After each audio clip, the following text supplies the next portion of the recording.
Boa noite a todos, porque acredito que vai ser a noite que vamos conversar com vocês. Que a paz e o amor de Jesus possa se fazer presente em seus lares. Meus irmãos, meus amigos, nós iremos conversar hoje mais uma vez a respeito desse livro. Você está dando para ver aí. Pronto. De Chico Xavier e de Emmanuel, Caminho, Verdade e Vida. E o capítulo que vamos estudar no dia de hoje seria o capítulo 122, Frutos. Eu vou ler aqui um pouquinho, para a gente se situar. É um texto pequeno, que a gente possa se situar, ok? Vamos lá. Portanto, pelos seus frutos os conhecereis. Jesus, Mateus capítulo 7, item 20. Versículo 20, desculpe. O mundo atual, em suas elevadas características de inteligência, reclama frutos para examinar as sementes dos princípios.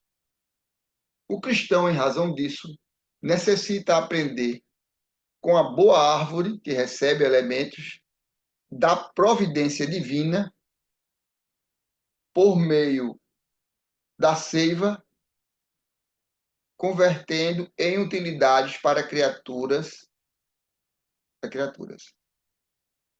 Convém o esforço de autoanálise a fim de identificarmos a qualidade das próprias ações.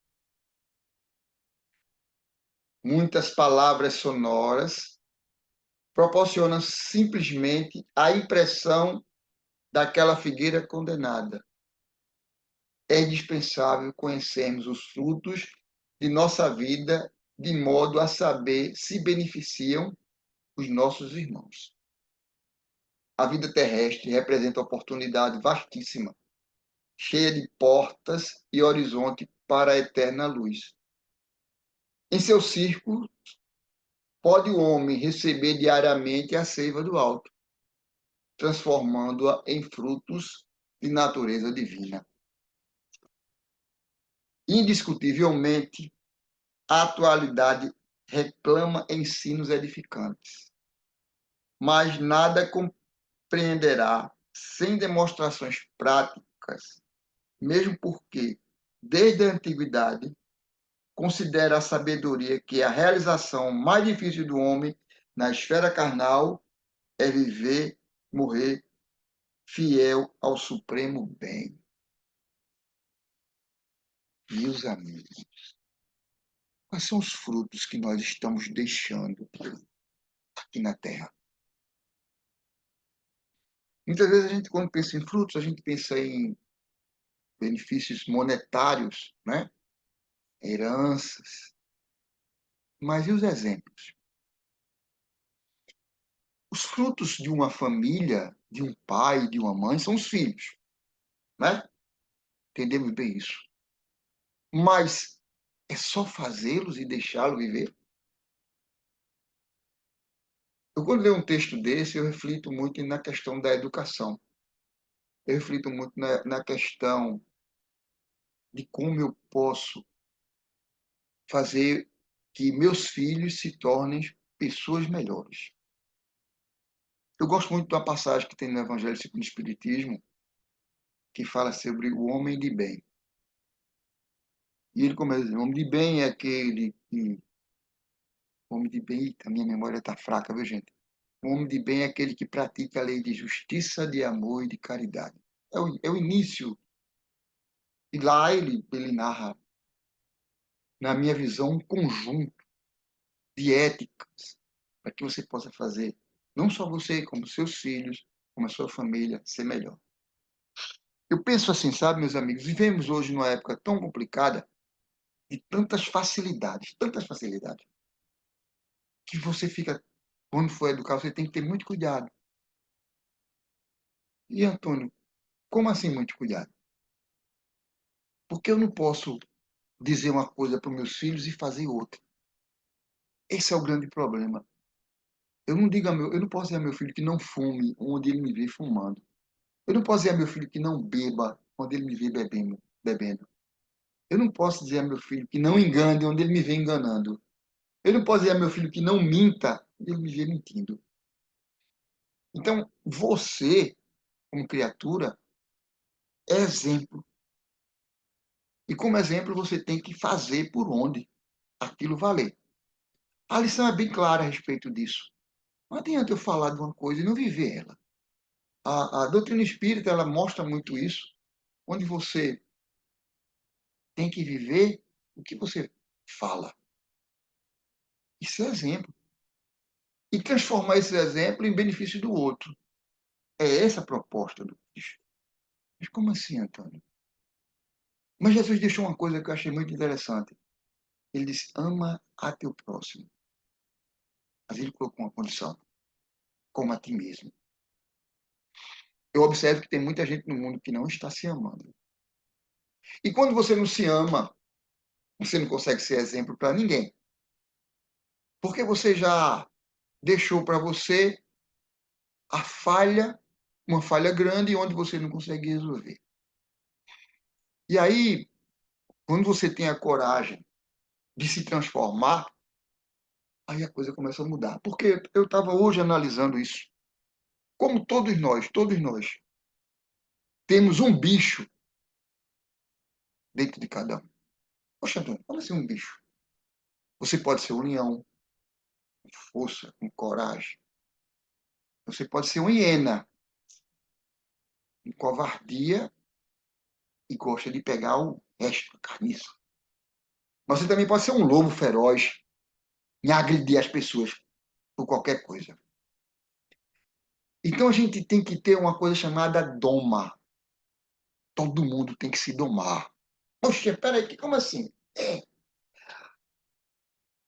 Kardec deixou uma frase: se reconhece o verdadeiro espírita pelo esforço que ele faz para domar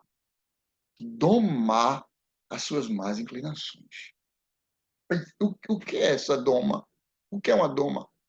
Você vê um cavalo brabo. Tem um americano, eu não sei o nome dele, eu não consigo dizer aquele nome. Toma do Grom, tem uma coisa assim. É um camarada que ele doma cavalo, ele chama doma dócil. Quando eu vi esse cara falando a primeira vez, eu fiquei impressionado como ele conseguia domar um cavalo sem violência, sem bater, só com um olhar, com a expressão, um sentimento, um carinho. E o animal correspondia. Bem, se um animal que a gente considera inferior consegue entender, por que nós não nos domamos? O que é que falta para que eu possa, no momento de uma pessoa estar no trânsito, um camarada vai e bate no meu carro, por exemplo. Em vez de eu sair com calma, com tranquilidade, pronto, meu amigo, foi que eu, tá tudo bem, tá tudo tranquilo, vamos resolver isso na paz. Eu saio com violência, gritando com a pessoa, querendo espancá-la, como a gente já vê aqui muitas cenas hoje na televisão, na internet, é o que tem mais, e daí se dá um homicídio, como vimos há pouco tempo atrás. O camarada veio, o cara deu um tranca nele, ele saiu do carro que estava, foi até a porta do carro do outro, com violência, que ele era grande, olhar para pegar o camarada, o cara estava armado e atirou. E ele morreu na frente da esposa. O que faltou nessa criatura? A doma. Se domar, domar os maus sentimentos. Porque muitas vezes uma pessoa vem, diz um bocado de coisa a você, esculhamba você, um bocado de impropério. Se você tiver a calma de escutar aquilo calado, muitas vezes, isso é um sangue de barata, isso aí não tem sentimento, isso aí é um. Não, você está usando a razão. Porque aquela pessoa, pode observar, ela está descontrolada. Ela não está em si. Ela perdeu o equilíbrio. E ela começa a dizer aquelas coisas sem pensar, meus irmãos. E aí, o que é que cabe a você, quando você tem a doma? Você se controla. Você fica calado, escuta. Não ofende, não magoa. Porque quando você faz isso, o outro, um dia, vai refletir diante das coisas que disse. Agora, se você também começa ali um bate-boca, diz um bocado de coisa também, o que é que vai acontecer? Talvez uma agressão mais forte. Talvez tenha que ir à tapa, ou até a qualquer arma de fogo, então arma branca, para vingar a honra, para manter a honra, que era o que acontecia muito antigamente, e Kardec combateu lá no Evangelho no Segundo Espiritismo, falando sobre o duelo. Eu acho tão interessante que ele bota o duelo em tantas vezes no Evangelho, que a gente, quando lê, diz, ah, mas isso hoje está ultrapassado. Não está. Não está ultrapassado. Porque as pessoas ainda continuam se duelando. Eu estou certo, eu quero estar certo, e os outros que se dane. E aí cria-se um conflito, meus amigos. E seus filhos, e vem entre os filhos, que estão olhando seus atos e vão dizer assim: olha aí. Eu tenho uma história comigo, se vocês me permitem contar um exemplo comigo. Eu entendi a importância de se falar a verdade. Não usar mentira como subterfúgio para sair de uma situação, porque a gente usa muito. Eu, na minha profissão, recebi um aparelho, que eu trabalho na manutenção de aparelho, recebi um aparelho para conserto. E recebi na minha casa, onde eu morava. Só que eu, eu tinha prometido ao cliente que no outro dia eu estaria o aparelho já pronto, então o orçamento. E o que aconteceu? Aconteceu que o cliente foi no outro dia na minha casa e eu não tinha levado o aparelho para conserto. Deixado no mesmo lugar. E estávamos à mesa comendo, meu filho estava sentado. E aí eu usei não, olha, desculpe, porque eu não levei, mas... E comecei a dar uma desculpa. Não, o cliente saiu, tá bom. E eu volto à mesa e meu filho menor estava sentado, olhou para mim e fez: pai, o que o senhor disse foi mentira. O senhor não levou o aparelho porque não quis. Eu tomei um choque. E aí eu fui me justificar. Isso que é o pior. E eu fui me justificar e não, meu filho, meu Deus, assim. E ele continuava firme. Porque eu tinha combatido muito com ele, porque ele passou naquele período de 7 anos, que a criança mente muito. Não é nem mentira, é criação mental dele, ele cria, né? Imagina. E a gente combatia, meu filho, isso é mentira, isso é mentira. E aí ele foi trabalhando dentro dele. Mas só que ele me viu mentindo. E aí ele disse uma coisa que eu nunca esqueci. Ele disse assim, pai, essa sua mentira, e assim ele falou, seriedade,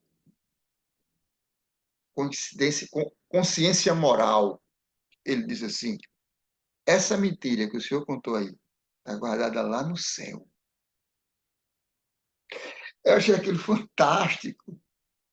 Ao mesmo tempo onde eu me via numa situação vexatória, mas eu achei fantástico como ele interiorizou a verdade. Mesmo ele me vendo no ato de mentira, ele sabia que estava errado e que ele não ia fazer. E realmente ele se pautou a vida dele e não mentiu. Eu achei isso fantástico, gente. Porque mesmo no meu erro, ele acertou. Ele fez o acerto. E eu também procurei me modificar. Porque, meus irmãos, a doma, eu volto para a doma é difícil. A doma é domar todos esses sentimentos que nós temos, que não leva à destruição, que não leva à queda.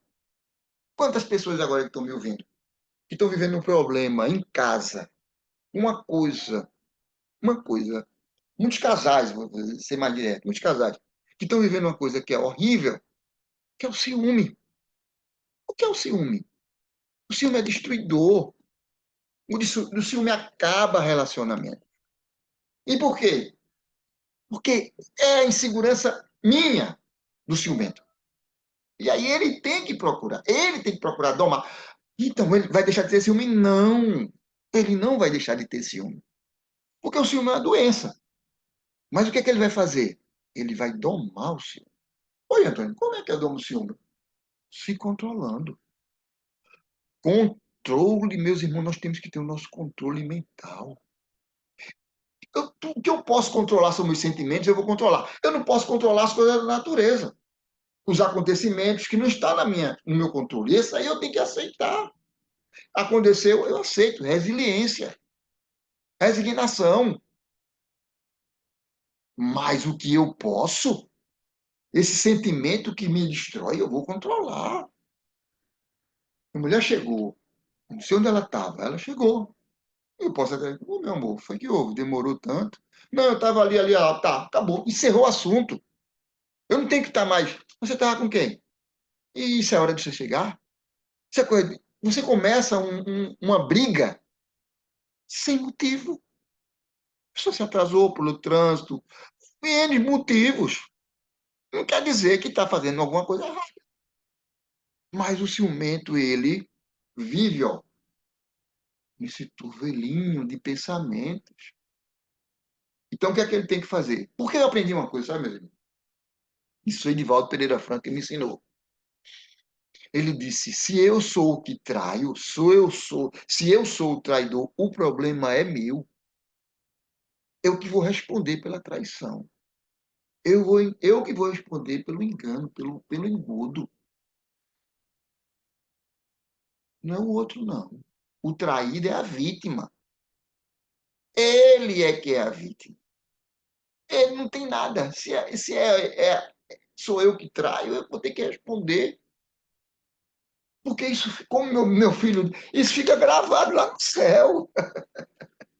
Isso não vai se apagar. Porque fica marcado no seu perispírito. É mais uma marcazinha que você vai ter que carregar. E vem, sabe como depois, gente? Que eu vejo que muita gente tem, que eu observo quando eu converso com as pessoas. Culpa. Tem tanta gente carregando culpa que não sabe por que é. Ah, carrega uma culpa.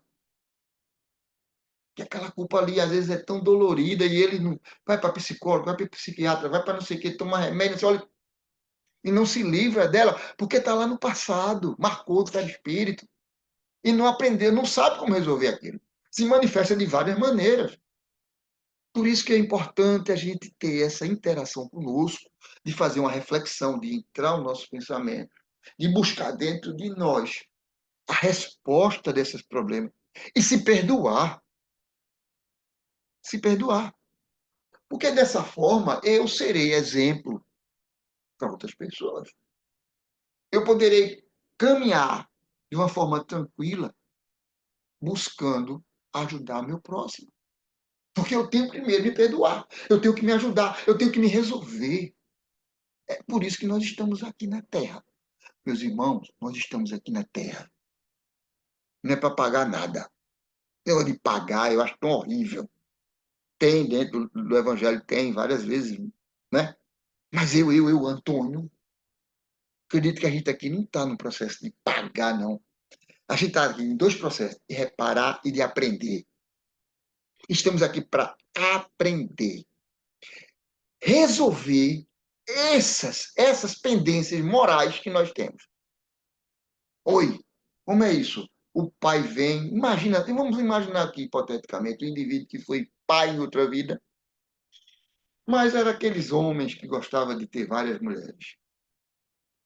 Era aquele tipo de homem que gostava da boemia, era aquele tipo de homem que gostava de estar em festas e com várias mulheres.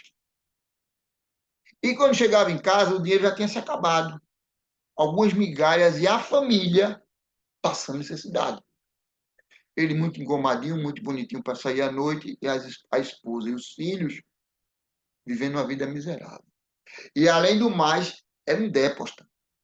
Um déspota. Quando chegava em casa, tratava mal a esposa, tratava mal os filhos, espancava, batia. Fulano de outra encarnação. Vem nessa, vem nessa. Na condição de ser pai de novo, irmã, e pai de novo. Mas só que dessa vez ele vem com mais cuidado, ama seus filhos, respeita seus filhos. Respeitar os filhos, meus irmãos. Muita gente não respeita seus filhos. Eu nunca deixei de respeitar, mesmo bem pequenininho, eu já respeitava. Porque eu tenho entendimento que ali tem um espírito imortal, muitas vezes mais velho, mais sábio do que eu, mais inteligente do que eu. Merece meu respeito. Sempre respeitei as suas opiniões, sempre escutei a opinião dos meus filhos. Esse indivíduo vem e aprende a ser outra pessoa. Um bom pai, respeitador dos filhos, respeita a sua esposa, fidelidade. Gente, a moda hoje é ser infiel. Não, a moda tem que ser fiel, gente. Você está com aquela pessoa ali, na luta. É vocês dois. Quando vocês se conheceram, esse conhecimento já vem do plano espiritual. Vocês já viram? Ah, mas Antônio, mas o casamento não deu certo. Tudo bem, você tem o direito de separar. Mas se organizou lá. Se programou lá para vir para cá, para ficar junto. Por algum motivo não deu certo, por incompatibilidade de gênio. Tudo bem, tudo bem. Como é que vai se resolver isso? Não pergunte a mim. Pergunte à espiritualidade, vai ter que resolver. Porque, gente, nós estamos aqui para resolver as coisas. Então, vem esse homem agora para ser um bom pai, para ser um bom marido, para ser um bom filho, para ser exemplo para uma sociedade. Porque foi assim que Jesus veio. Jesus veio, muita gente pergunta, Jesus veio para nos salvar. Oi. Aí eu falo, salvar de quê? Dos nossos pecados, os nossos. Eu vou transferir o meu pecado para Jesus para ele resolver para mim? Eu tenho que resolver. Agora ele veio com um motivo. Ele veio para ser exemplo. Exemplo de moral, porque ele não precisava passar por nada daquilo que ele passou. Nada. Ele não precisava passar por nada daquilo. Ele quis vir. Ele mandou Maomé, ele mandou Buda, ele mandou Krishna, ele mandou Akhenaton, ele mandou os profetas todinho que tinha lá, ele mandou a turma toda.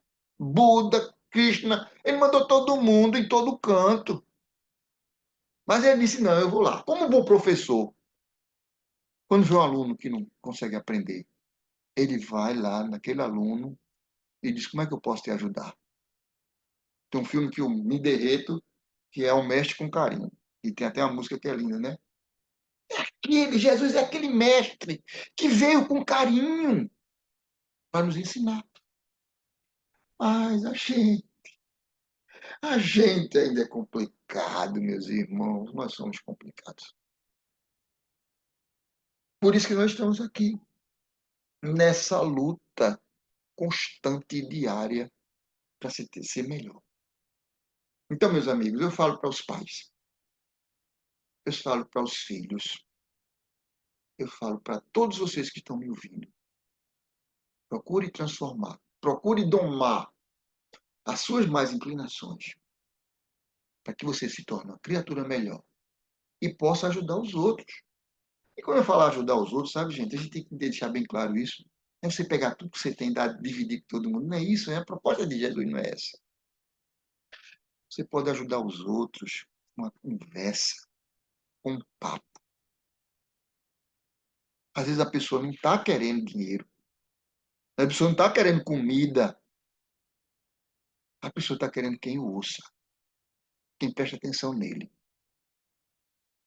que tem empatia por ele, que se preocupe com o problema dele, que ore por ele. É esse o objetivo da nossa vida aqui na Terra. Se você pegar tudo que você vê aqui, você vê para se relacionar e procurar ajudar todo mundo. É esse o objetivo nosso aqui na Terra. Bem, meus irmãos, novamente, Caminho, Verdade e Vida, item 122, frutos.